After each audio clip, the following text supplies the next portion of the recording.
This is the issue of our time.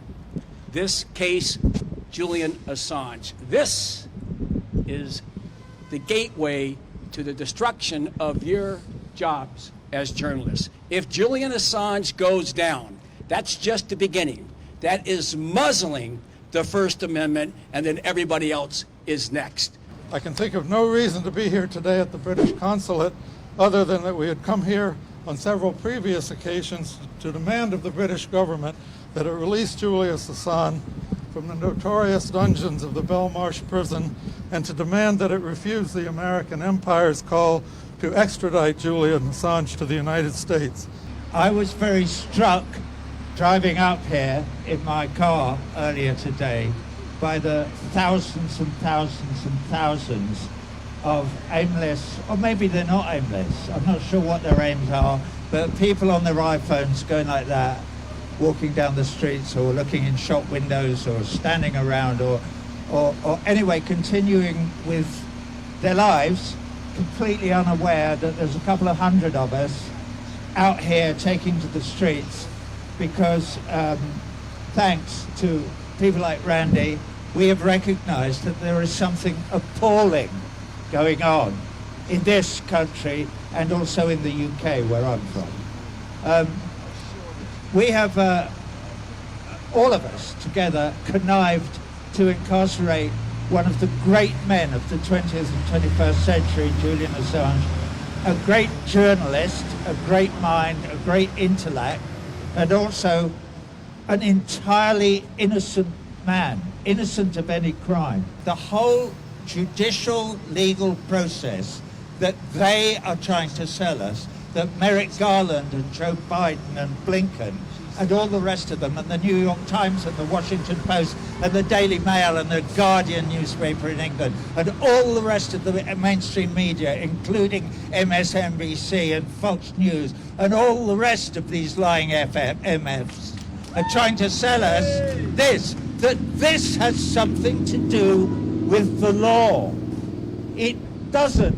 But what this decision's shown, I think, is that we can no longer rely on the UK to stop this extradition, and that the prosecution of Julian needs to be dropped here in the US. The UK has no First Amendment. They have no press freedom protection like you do here in the US.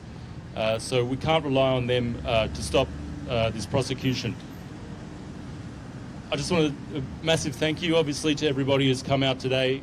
It's great to see everyone here.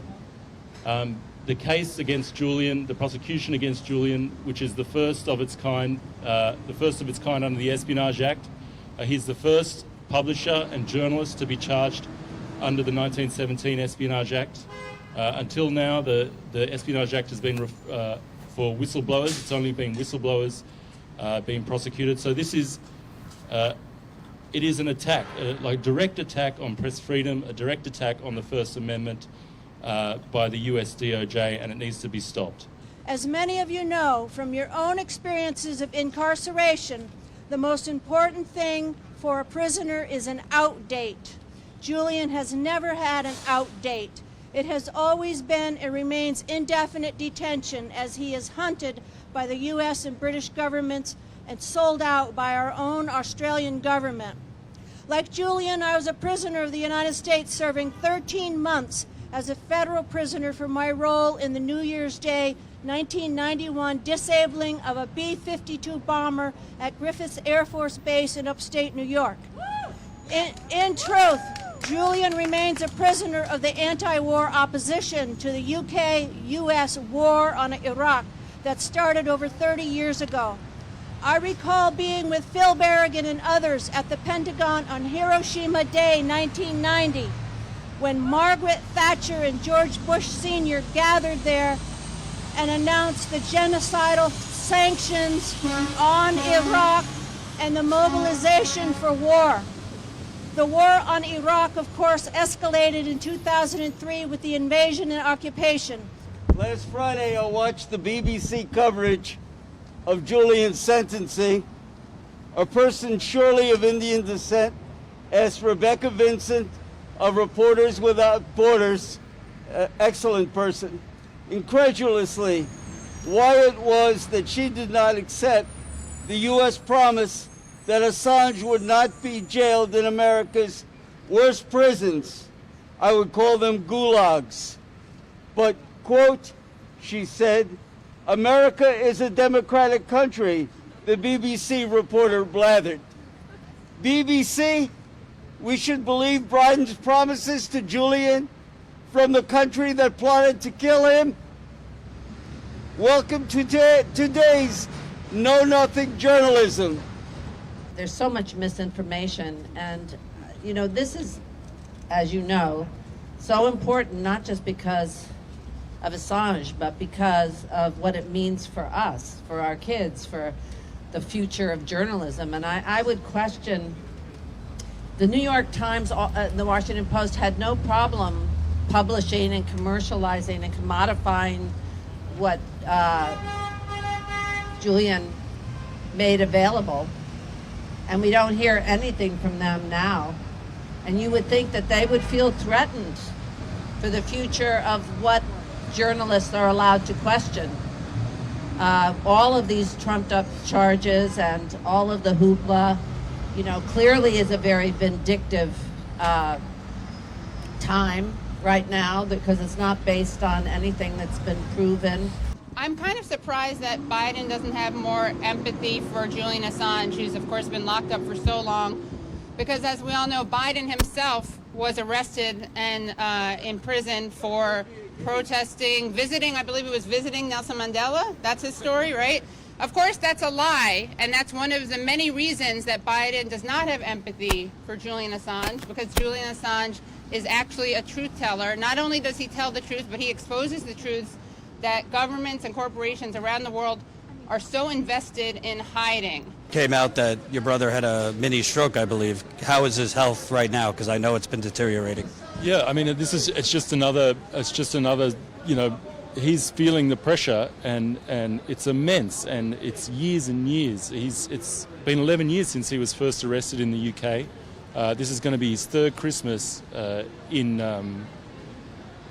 the maximum security prison, and the pressure is bearing down on him. And you know, we can't be surprised that he's going to have a stroke. I mean, what's next? Is he going to, you know, we live in fear that he won't survive this, and I think, you know, he just has to go home. He just has to be given bail, or Biden has to drop the charges. Otherwise, he will die. This actual 2011 release, the New York Times, all these outlets worked with him on it, yet complete silence. I mean, I literally just saw for the first time Kenneth Vogel from the New York Times, credit to him, tweeted something out saying this was dangerous. Can you kind of speak to the collective media?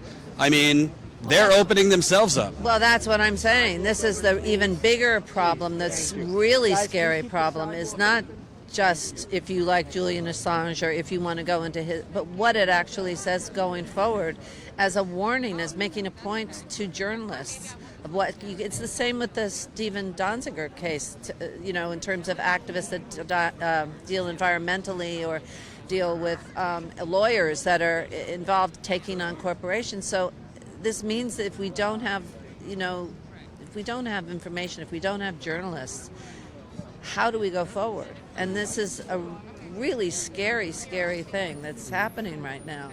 Even aside from just what it means for Julian, the even bigger question is what just has me freaking out, because I just can't believe how quiet it is.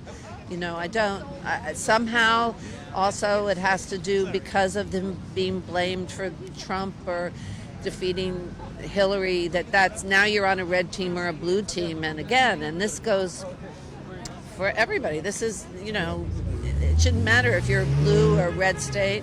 This is just the truth. And when the truth is illegal, when you can't speak the truth, how do we know, you know, what's being done in our name? How do we, many years later, we find out about it? But in the meantime, all of these things, especially in terms of, you know, what Chelsea Manning managed to show in pictures of what was going on during that filthy war. I mean, I'm sure a lot of people that are watching this know all of that, so I'm preaching to the choir, but It's so frightening for me, the silence on the part of journalists more than anything. If the Justice Department had any sense of justice at all, or shame or decency, they'd be, not only would they drop the charges, drop the extradition, but they'd run away from it. They'd want to have nothing to do with it. This is an indictment that was made under Trump, by Pompeo. They are tainted. They are absolutely complicit with this Trumpian project, with this perjured testimony. It's actually a real sad statement. Well, also the fact that they've never actually provided evidence that Julian Assange hacked anything. The indictment is beyond vague. It just basically talks about him goading Chelsea Manning, which I don't know. I would assume the New York Times goaded whoever gave them Trump's taxes, right? You are literally pursuing something that is Trumpian, that is tainted by a witness who recanted, and tainted by Pompeo's CIA, which discussed kidnapping and killing Julian Assange. Right. It is a total. It's such a miscarriage of justice. That's almost like a euphemism, or almost like an understatement for what it is. Congratulations for always being somewhere where mainstream media is not. There's one subscription I will never cancel. It's Status Coup, because this is real journalism. You know, you talk about that, getting on the streets, talking to real people, and look, these are stories where you'll see headlines coming 6-7 months ahead out of something like this. But only the people who are aware of the legal ramifications, the details, people who are willing to cover this are coming out.